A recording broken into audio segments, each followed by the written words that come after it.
Assalamualaikum warahmatullahi wabarakatuh. Alhamdulillah rabbil alamin.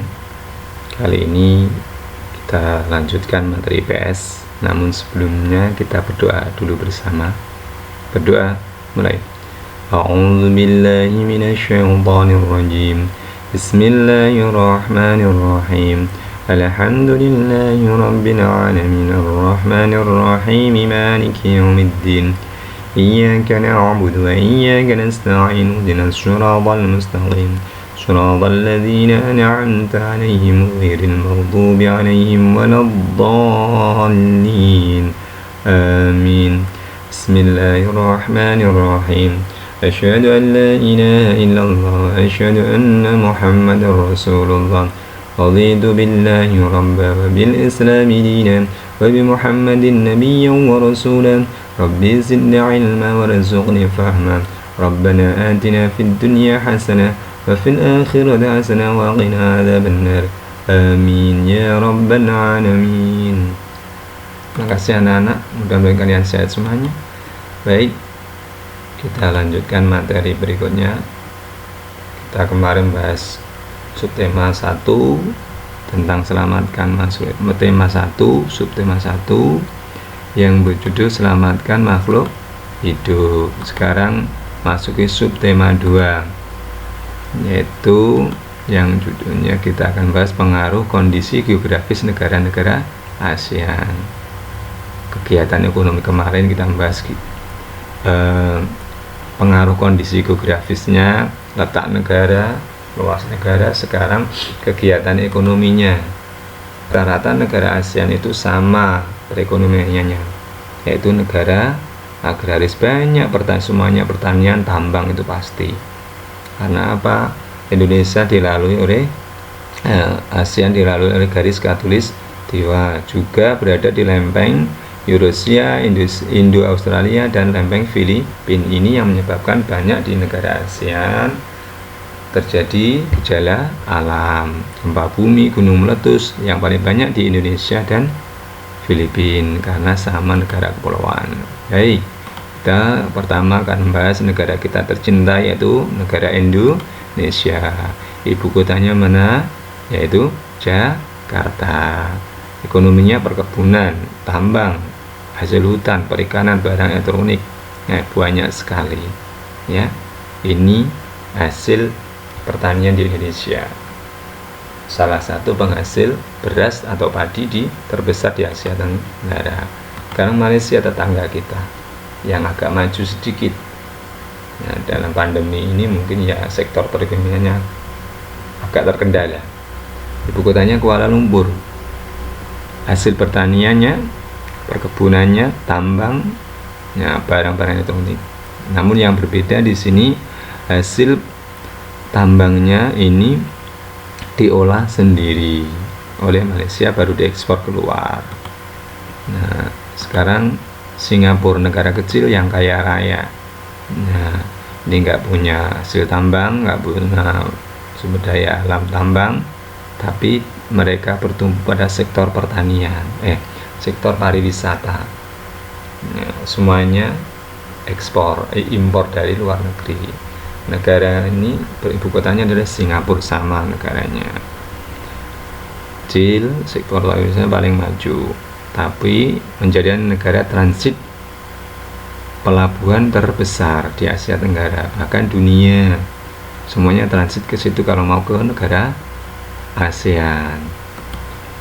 Nah, negara Brunei, negara Islam terkecil. Nah, ini adalah ibu kotanya Bandar Seri Begawan. Pendapat adalah sumber daya alam tambang paling besar, sektor pertanian itu sedikit, tapi yang besar adalah tambang, minyak bumi dan gas alam. Syaratnya dibiayai oleh pemerintah. Ini adalah negara Brunei Darussalam, negara kecil namun kaya raya, sama dengan Singapura. Nah, Filipina, di sini ibu kotanya adalah Manila. Hasil pertanian dan perkebunan paling banyak, termasuk di Filipina itu menjadi negara IRI, pusat penelitian riset padi di ASEAN. IRI adalah International Rice Research Institute. Wilayah utama pertanian dari Pulau Luzon. Nah, selain itu ada lain lagi, tambangnya juga ada, hutan juga ada, sama hampir sama di negara ASEAN. Sekarang Myanmar. Nah, Myanmar ini adalah ibu kotanya adalah Naypyidaw. Nah, hasil perkebunannya sama, tambangnya ada perkebunan. Juga salah satu termasuk penghasil padi di Asia Tenggara. Tambangnya sama, hutannya sama, lautnya sama, hasilnya maksudnya ya. Sekarang negara Thailand, yang negara yang tidak pernah dijajah oleh negara-negara lain, termasuk Thailand merupakan lumbung padi di Asia Tenggara, termasuk penghasil padi terbesar di Asia Tenggara. Tambangnya juga ada, hasil hutan, pariwisatanya juga paling bagus di Asia, dan Singapura mengandalkan pariwisatanya. Sekarang negara Laos, negara kecil, negara yang tidak mempunyai laut. Ya, maaf, Thailand tadi ibu kotanya adalah Bangkok, sekarang Laos ibu kotanya Vientiane. Nah, kegiatan ekonominya adalah pertanian, perkebunan, padi, jagung, sayur, sama, hampir sama dengan Indonesia. Pasti ada punya sawah atau padi. Karena negara ASEAN adalah negara agraris. Tambangnya, perikanannya, peternakannya paling banyak. Di sana sapi, kerbau, nah, terus apa lagi, sapi perah itu juga banyak, sapi ternak, sapi potong. Nah, juga ada di sana adalah yang kita haramkan, yaitu ternakan babi. Nah, sekarang negara Kamboja, yaitu ibu kota Phnom Penh. Kegiatan ekonomi pertanian, nah termasuk penghasil padi juga Kamboja ini. Minyak bumi. Sekarang Vietnam. Nah, ibu kotanya Vietnam adalah Hanoi. Ya, perkebunan dan pertanian, padi, tambang juga ada. Ini di negara-negara Asia Tenggara, ya, termasuk ASEAN. Sekarang Timur Leste, ini paling unik, ya, negara yang sudah pecah dari NKRI, melepaskan diri dari NKRI sekitar tahun 1998. Namun negara ini sampai sekarang belum tergabung dengan negara anggota ASEAN, karena banyak negara di ASEAN itu nggak setuju Timor Leste itu masuk belum setuju Timor Leste bergabung.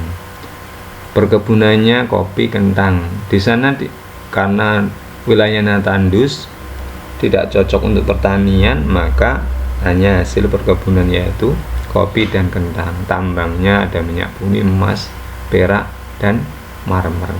Inilah setiap negara di Asia Tenggara, yang mungkin kecuali Timor Leste, ini rata-rata memiliki pertanian yang luas dan subur. Termasuk di Sungai Mekong itu dilalui 3 negara, termasuk Kamboja, Laos, Vietnam, dan Myanmar. Ini negara-negara ASEAN, maka menyebabkan mereka punya pertanian yang subur. Di wilayah Myanmar ada danau yang dibuat perkebunan, diairi buat irigasi untuk pertanian, makanya menjadi wilayah menjadi subur. Inilah negara-negara ASEAN adalah negara agraris yang banyak menghasilkan, hasil utamanya tertumpu pada sektor pertanian, tapi tidak semuanya negara ASEAN bertumpu pada pertanian. Baik, terima kasih. Jangan lupa semangat belajar, jaga kesehatan. Nah, yang pertama mencuci tangan pakai sabun, udah pergi kemana-mana pakai masker, jaga jarak, membatasi keluar rumah, membatasi menjauhi kerumunan. Ya, oke, terima kasih. Assalamualaikum warahmatullahi wabarakatuh.